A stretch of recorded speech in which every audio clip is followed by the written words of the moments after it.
Moin, ich bin Abraham Moritz Warburg, kurz Abi, und ich zeichne euch mal mein Leben.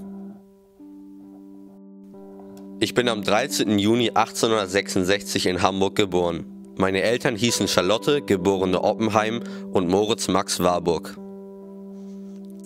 Ich blieb nicht allein. Mama und Papa hatten andere Pläne. Es kamen 6 weitere Warburgs. Max, Paul, Felix, Fritz. Die anderen habe ich leider vergessen. PS, Alzheimer lässt grüßen. Als ich 6 war, bekam ich Typhus. Von da an füllte sich meine Krankheitsakte jährlich. Meine jüdische Familie war mir einfach zu konservativ und daher wandte ich mich von ihr ab. Ich wollte meinen eigenen Weg gehen und hatte auch keine Lust, die Hamburger Bank meiner Familie zu übernehmen und ihren Berufsplänen zu folgen. Sie meinten, ich hätte ein labiles, sprunghaftes Temperament, Jähzorn und mangelnde seelische Stabilität. Gut, das habe ich jetzt nicht so gesehen. Als ich 13 war, bin ich ein Deal mit meinem Bruder Max eingegangen. Ich habe ihm mein Erstgeborenenrecht übertragen. Dafür kaufte er mir alle Bücher, die ich wollte. #läuft. So wurde mein Leselust gestillt. Ich ging zur Realschule des Johanneums und wer hätte es gedacht? Abi macht Abi. Meine Oma meinte, ich sollte doch mal bitte Rabbiner werden. Das fand ich jetzt nicht so nice. Also ging ich nach Bonn, München und Straßburg, um Kunstgeschichte, Geschichte und Archäologie zu studieren. Und 1882 war ich dann endlich durch mit meiner Doktorarbeit. In 2 Semestern habe ich in Berlin nochmal Medizin studiert und mir noch ein paar Psychologie-Vorlesungen reingezogen. Wuhu.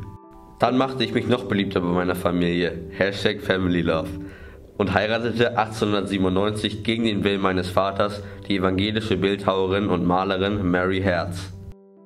So, da sind auch schon ganz schön flink Marietta, Max Adolf und Frieda Charlotte gekommen. Vorher packten wir unsere 7 Sachen und taten was richtig Verrücktes. Wir wanderten nach Florenz aus. Leider kam dann eher eine dunkle Zeit. Ich wurde depressiv. Meine Beschäftigung in Florenz war es, die wirtschaftliche Situation und Renaissance in Italien zu untersuchen. 1902 holte uns das Heimweh dann so stark ein, dass wir wieder beschlossen, in die schönste Stadt der Welt zurückzukehren. Hier in der Hamburger Kunsthalle stellte ich dann meine ganzen Florentiner Forschungsergebnisse vor und wurde Mitglied des Völkerkundemuseums. 10 Jahre später hätte ich mit meiner Karriere nochmal richtig durchstarten und als Prof an der Uni Halle arbeiten können. Stattdessen blieb ich bei meiner Familie und wurde hier Professor. Mein Plan ging nicht so auf, da durch meine psychischen Erkrankungen die Forschungstätigkeiten beeinträchtigt wurden.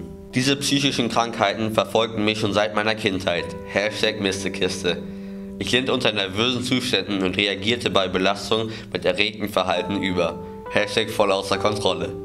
Was mich beinahe auch dazu gebracht hätte, die ganze Familie Warburg, me inclusive, umzubringen. Das Einzige, was dann allerdings passierte, war, dass ich in die Psychiatrie eingeliefert wurde. Mein Zustand besserte sich in den folgenden 2 Jahren nicht. Am 16. April 1921 wurde ich dann in das Sanatorium Bellevue in Kreuzlingen verlegt.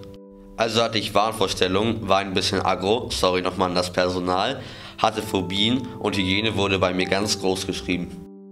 Mein Freund Fritz Sachsel kam 1922 zu mir und wir begannen wieder mit unserer wissenschaftlichen Arbeit. Dies sollte als Ablenkung dienen. Als meine Familie merkte, dass es immer noch nicht so gut lief, haben sie mit dem Psychiater Emil Krepelin organisiert. Durch ihn bekamen wir neue Hoffnung und ich konnte 2 Jahre später aus der Klinik entlassen werden.